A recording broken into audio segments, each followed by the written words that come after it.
स्वागत है आपका हमारे इस वीडियो में, जहां हम उजागर करते हैं वो रहस्य जो वेद, पुराण और तंत्र के अंधकार में छिपे रहे। आज हम बात करेंगे देवी के उस स्वरूप की जो अष्ट सिद्धि और नवनिधियों की अधिष्ठात्री हैं, जिनकी कृपा से साधक को वो शक्ति मिलती है जिससे असंभव भी संभव हो जाता है। ये हैं माँ सिद्धिदात्री। तो वीडियो को अंत तक जरूर देखिए, क्योंकि आज मैं बताने वाली हूँ वो गुप्त रहस्य और चेतावनियाँ जो साधक की साधना के लिए स्वर्ग और नर्क दोनों के द्वार खोल सकते हैं। देवी भागवत में वर्णन है, सृष्टि के आरंभ में जब ब्रह्मा ने ब्रह्मांड की रचना करनी चाहिए तो वे शक्तिहीन थे। तब आदि शक्ति माँ सिद्धिदात्री ने उन्हें अष्ट सिद्धियाँ और नव निधियाँ प्रदान की। इन्हीं शक्तियों से ब्रह्मा ने सृष्टि रची, विष्णु ने पालन किया और शिव ने संहार की शक्ति प्राप्त की। यानी बिना माँ सिद्धिदात्री की कृपा के त्रिदेव भी अपूर्ण थे। अष्ट सिद्धि का रहस्य: अणिमा, महिमा, गरिमा, लघिमा, प्राप्ति, प्राकम्य, ईशित्व, वशित्व। यह 8 शक्तियाँ साधक को अलौकिक सामर्थ्य देती हैं। चेतावनी: इन सिद्धियों का दुरुपयोग साधक को विनाश की ओर ले जाता है। इसीलिए देवी को सिद्धि और उनके नियंत्रण दोनों की अधिष्ठात्री कहा गया। नवनिधियों का रहस्य: पद्म, महापद्म, शंख, मकर, कच्छप, मुकुंद, नंद, नील, खरपर। यह 9 निधियां दैवीय धन और ऐश्वर्य का प्रतीक है।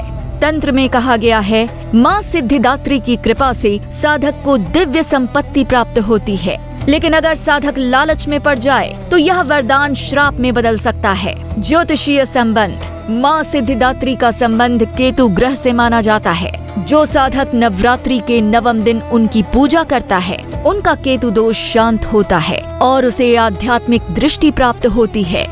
चक्र जागरण का रहस्य: योग परंपरा में माँ सिद्धिदात्री को सहस्रार चक्र की अंतिम अधिष्ठात्री माना जाता है। साधना का अंतिम लक्ष्य समाधि उनकी कृपा से ही संभव है, लेकिन सहस्रार का जागरण सामान्य साधक के लिए नहीं है। यह केवल गुरु मार्गदर्शन में ही सुरक्षित है। गुप्त साधना विधि: नवमी की मध्य रात्रि को पूर्व दिशा की ओर मुख करके सफेद पुष्प और धूप अर्पित करके ओम सिद्धिदात्रये नमः का 108 बार जप करने से साधक के जीवन में शांति और आशीर्वाद आता है। तांत्रिक परंपरा में गुप्त मंत्र है ओम ऐं ह्रीं क्लीं सिद्धिदात्रये स्वाहा। यह साधक को सिद्धियों की प्राप्ति और रहस्यमय अनुभव देता है, लेकिन इस मंत्र का प्रयोग बिना गुरु दीक्षा अत्यंत खतरनाक है। एक दुर्लभ कथा कहती है, जब शिव ने सिद्धिदात्री की साधना की तो देवी ने उन्हें अर्धनारीश्वर का रूप प्रदान किया, यानी शिव आधे पुरुष और आधे स्त्री बने। इससे यह सिद्ध हुआ कि ब्रह्मांडीय ऊर्जा का पूर्ण रूप केवल स्त्री और पुरुष के संतुलन से ही संभव है। सामान्य पूजा में प्रयोग होता है ओम देवी सिद्धिदात्रये नमः, लेकिन तांत्रिक परंपरा में बीज मंत्र है ओम ह्रीं सिद्धिदात्रये स्वाहा। कहा जाता है यह मंत्र साधक को अदृश्य शक्तियों का आभास कराता है और उसे मोक्ष के द्वार तक ले जाता है।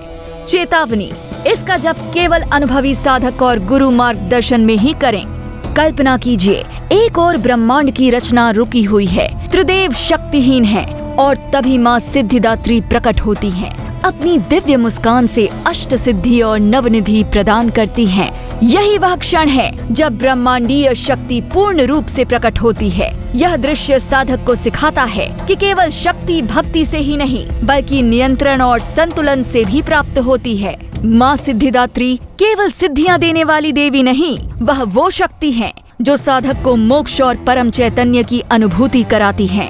उनकी कृपा से साधक को भौतिक ऐश्वर्य और आध्यात्मिक पूर्णता दोनों का आशीर्वाद मिलता है। अगर ये रहस्य आपको छू गया है तो अभी हमारे चैनल को सब्सक्राइब कीजिए, क्योंकि आने वाले वीडियो में हम आपको बताएंगे कैसे नवरात्रि की यह साधना आपके जीवन के कर्म बंधनों को तोड़कर आपको स्वतंत्र आत्मा बना सकती है।